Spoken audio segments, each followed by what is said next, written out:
Baik, di sini saya akan menjelaskan mengenai pengertian populasi dan sampel, metode penarikan sampel, dan sampling error. Yang pertama mengenai pengertian populasi. Populasi adalah jumlah keseluruhan dari satuan-satuan atau individu-individu yang karakteristiknya hendak diteliti, dan satuan-satuan tersebut dinamakan unit analisis. Dengan adanya beberapa orang, institusi, benda-benda tersebut. Populasi yaitu kumpulan dari suatu elemen sejenis dengan sanggup dibedakan yang menjadi objek penelitian. Contohnya, contoh dari populasi itu, contohnya negara Indonesia, total penduduk di Indonesia. Pengertian populasi menurut para ahli. Yang pertama, netra. Menurut netra, populasi adalah keseluruhan individu yang bersifat general atau umumnya yang mempunyai karakteristik yang cenderung sama. Yang kedua, menurut Hadari Nawawi, populasi adalah keseluruhan objek penelitian yang terdiri dari manusia, hewan, benda-benda, tumbuhan, peristiwa, gejala, ataupun nilai tes sebagai sumber data yang mempunyai karakteristik tertentu dalam suatu penelitian yang dilakukan. Menurut Ari Kunto, populasi adalah keseluruhan objek penelitian apabila seseorang ingin melakukan sebuah elemen yang ada di dalam wilayah penelitian tersebut, maka penelitiannya merupakan penelitian populasi. Pengertian populasi menurut ahli Sugiono, Bugin, dan Nur Salam.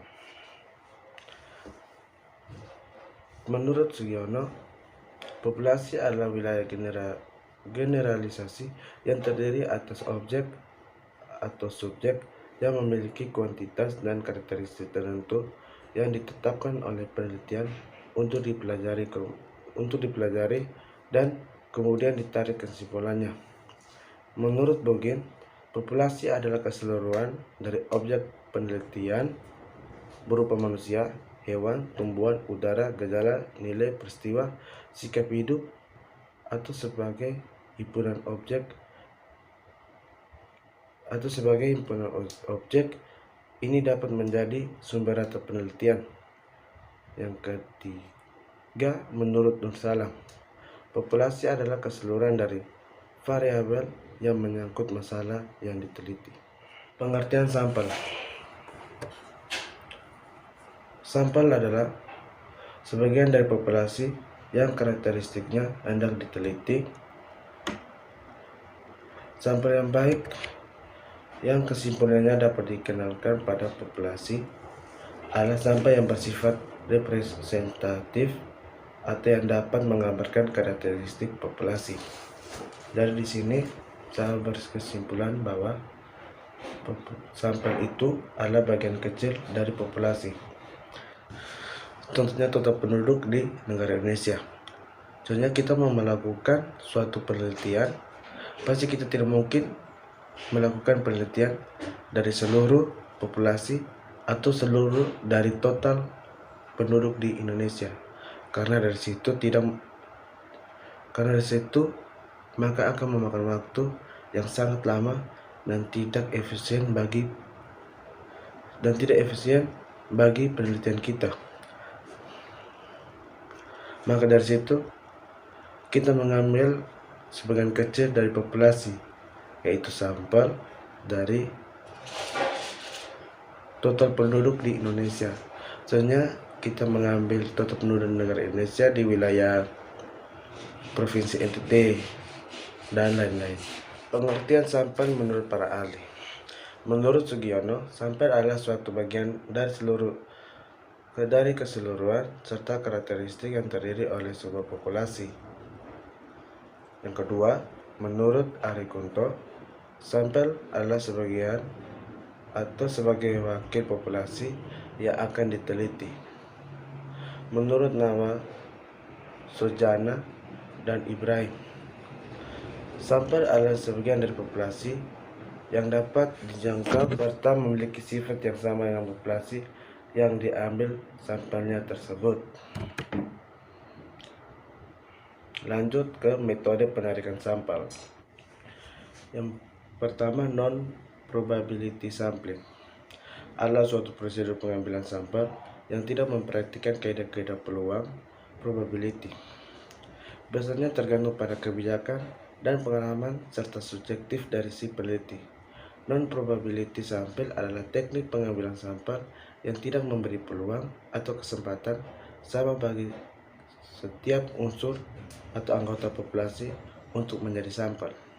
Dengan kata lain, pengambilan sampel ini didasarkan atas kemungkinan yang dapat diperhitungkan, tapi semata-mata hanya berdasarkan pada segi praktisan. Jenis pengambilan sampel non-probability sampling. Yang pertama, convenience sampling. Pengambilan sampel dengan cara ini tidak mewakili secara normal dari target populasi karena unit sampel hanya dipilih berdasarkan conveniently.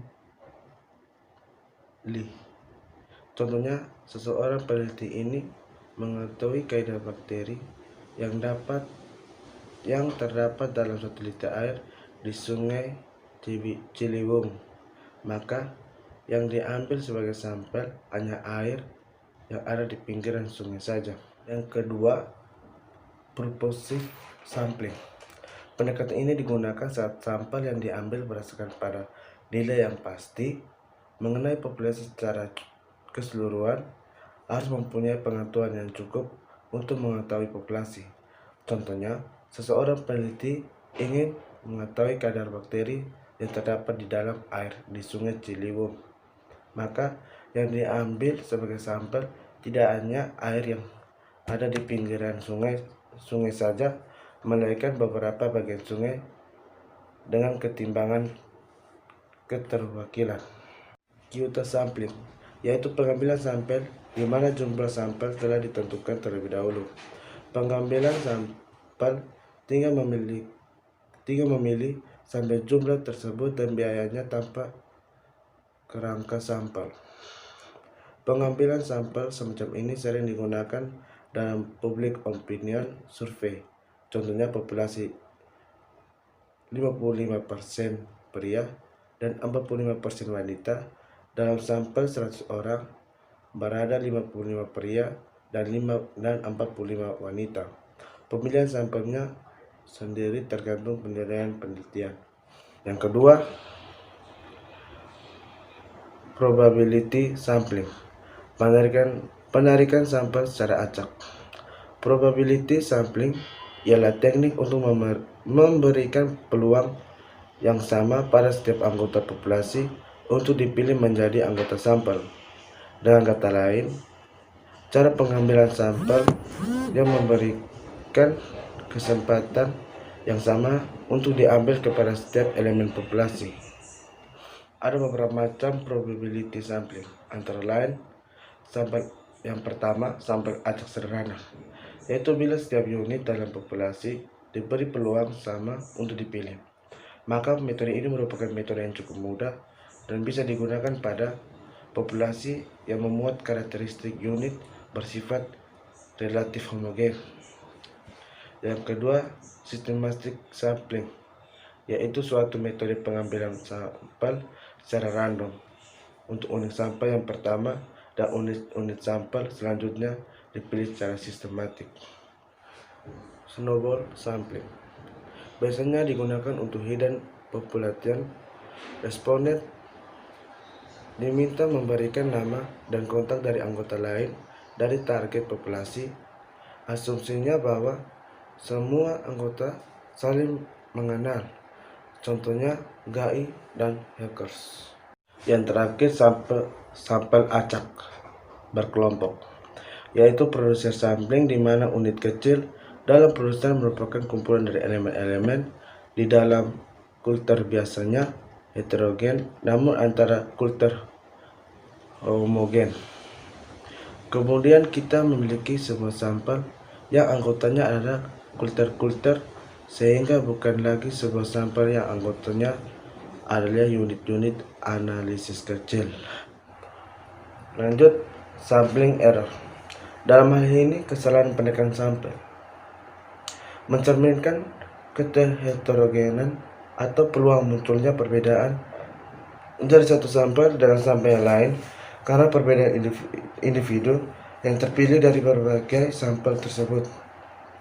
Sampel error dapat diperkecil dan memperbesar ukuran sampel meskipun upaya ini mengakibatkan peningkatan biaya survei.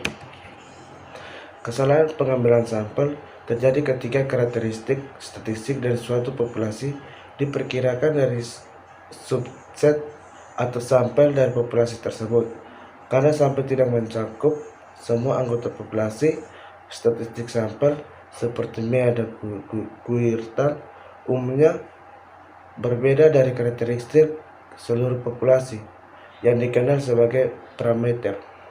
Misalnya, jika seseorang mengukur tinggi badan 1000 orang dari negara berpendudukan 1 juta, tinggi rata-rata 1000 biasanya tidak sama dengan tinggi rata-rata semua juta orang di negara itu. Karena pengambilan sampel biasanya dilakukan untuk menentukan karakteristik suatu populasi. Perbedaan antara sampel dari nilai populasi dianggap sebagai kesalahan. Pengukuran yang tepat dari kesalahan pengambilan sampel umumnya tidak layak karena nilai populasi sebenarnya tidak diketahui. Kesalahan sampling merupakan istilah yang merupakan pengertian statistika teoritis. Kesalahan semacam ini tidak dapat diterjemahkan ke dalam pengertian sehari-hari karena berkaitan dengan nilai yang diharapkan dan parameter populasi yang nilai atau ukurannya tidak pernah diketahui dengan meyakinkan oleh setiap peneliti. Akan tetapi, kesalahan tersebut jelas terjadi dalam definisi atau dinyatakan secara teoritis. Penyebab sampel error. Yang pertama, jumlah sampel tidak mewakili jumlah populasi. Yang kedua, pengumpulan data sampel yang bias. Biasanya tidak semua responden memiliki pesawat telepon untuk teknik wawancara jarak jauh. Yang ketiga, angket yang dikirim tidak dikirim balik oleh responden. Solusinya, peneliti dalam membuat pernyataan yang sangat hati-hati tentang tujuan survei pada permulaan studi. Yang ketiga, ketidaklengkapan respon. Kesalahan ini terjadi karena tidak setiap responden berkenan merespon suatu survei. Dengan responden tidak merespon, maka muncul kegagalan dalam pengumpulan data dari semua individu dalam sampel. Dengan pertimbangan bahwa jawaban dari individu sampel yang tidak merespon belum tentu sama dengan jawaban individu sampel yang merespon. Untuk itu, maka perlu dilakukan langkah menindaklanjuti tanggapan responden yang tidak memberi respon atau merespon tetapi tidak lengkap setelah suatu periode waktu tertentu.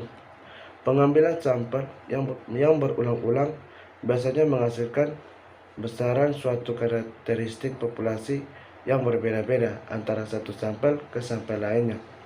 Sampel error mencerminkan keheterogenan atau peluang munculnya perbedaan dari suatu sampel dengan sampel yang lain karena perbedaan individu yang terpilih dari beberapa sampel tersebut. Solusi, sampel error dapat diperkecil dan memperbesar ukuran sampel meskipun upaya ini mengakibatkan peningkatan biaya survei. Terima kasih atas waktu dan kesempatan yang diberikan kepada saya. Pada pagi hari ini saya akan melanjutkan penjelasan dari teman saya, Dio. Penjelasan saya mengenai distribusi sampel rata-rata dan proporsi. 1. Distribusi sampel rata-rata. Distribusi sampel rata-rata adalah distribusi dari rata-rata yang diperoleh dari semua sampel yang mungkin dari suatu populasi di mana ukuran sampelnya sama besar. Misalkan suatu populasi memiliki n elemen di mana rata-ratanya adalah mikro dan variannya adalah sigma kuadrat. Kemudian dari populasi tersebut diambil sampel sebanyak n kecil elemen. Notasi dalam distribusi sampel rata-rata, n kecil sama dengan ukuran sampel, x sama dengan rata-rata sampel, s sama dengan standar deviasi sampel, x sama dengan rata-rata pada distribusi sampel rata-rata, x2 standar deviasi pada distribusi sampel rata-rata, n besar sama dengan ukuran populasi, mikro sama dengan rata-rata populasi, dan sama dengan x sama dengan standar deviasi populasi.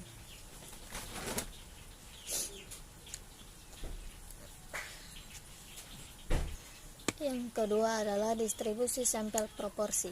Distribusi sampel proporsi adalah distribusi dari suatu distribusi proporsi atau presentase yang diperoleh dari semua sampel sama besar yang mungkin dari suatu populasi. Distribusi sampel proporsi juga memiliki arti yang penting, seperti halnya distribusi sampel rata-rata.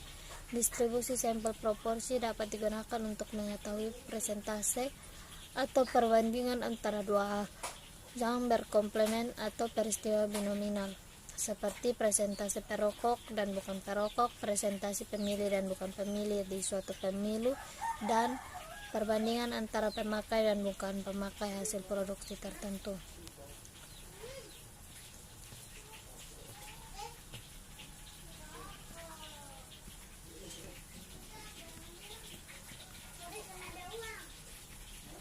Yang kedua, distribusi sampel selisih rata-rata dan proporsi. 1. Distribusi sampel selisih rata-rata. Distribusi sampel selisih rata-rata adalah distribusi probabilitas yang dapat terjadi dari selisih rata-rata dua sampel yang berbeda berdasarkan pada dua sampel tertentu dari ukuran parameter dua populasinya. Untuk sampel N1 dan N2 yang cukup besar, maka N1 N2 harus lebih besar 30.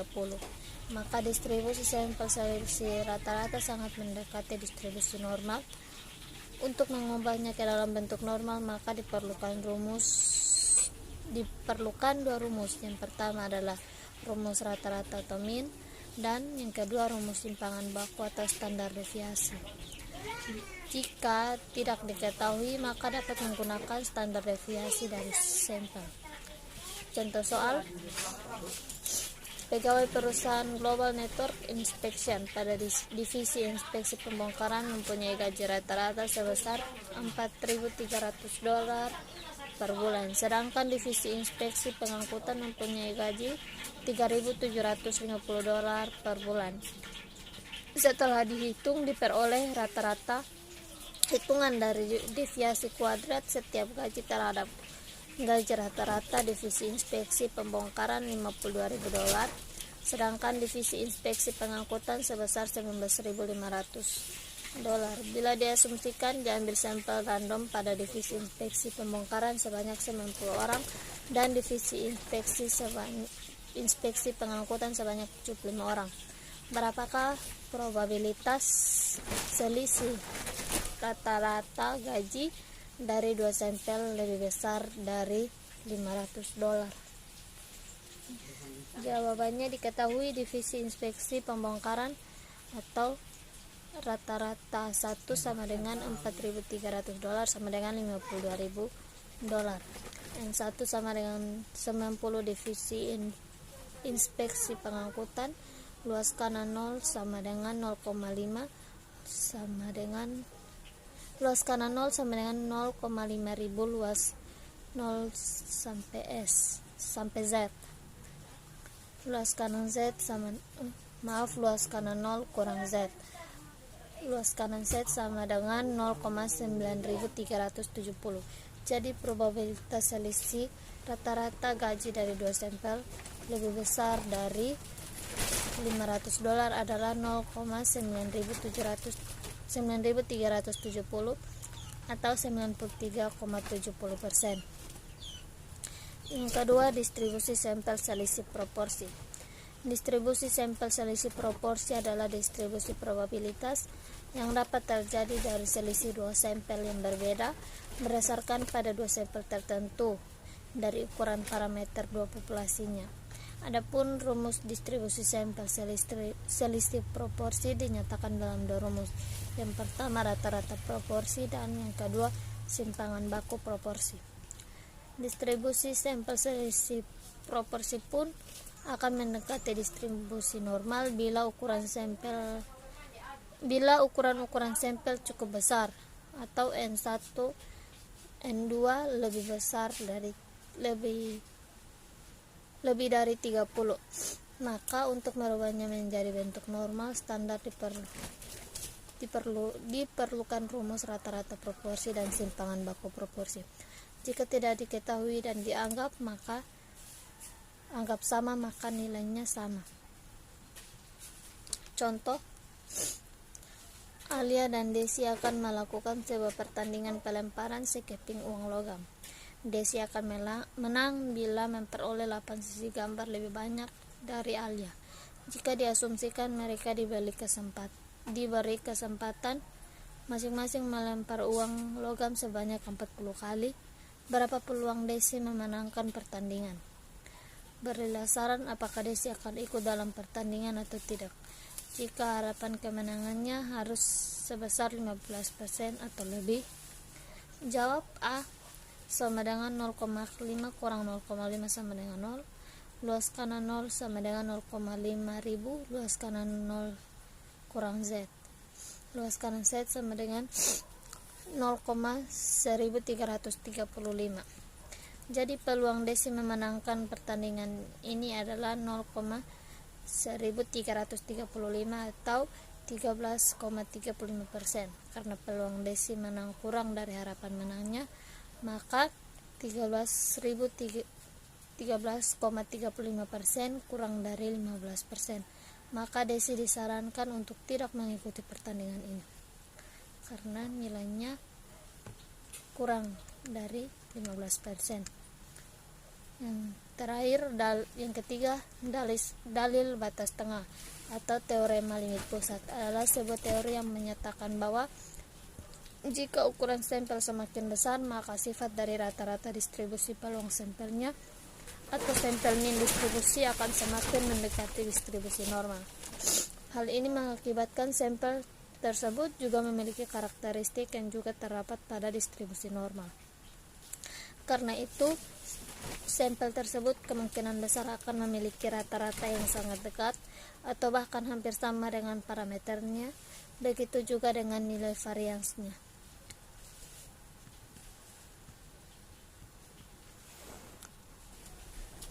Sekian presentasi dari kelompok saya. Jika ada kritik, saran, persilakan. Mohon maaf atas kekurangannya. Terima kasih.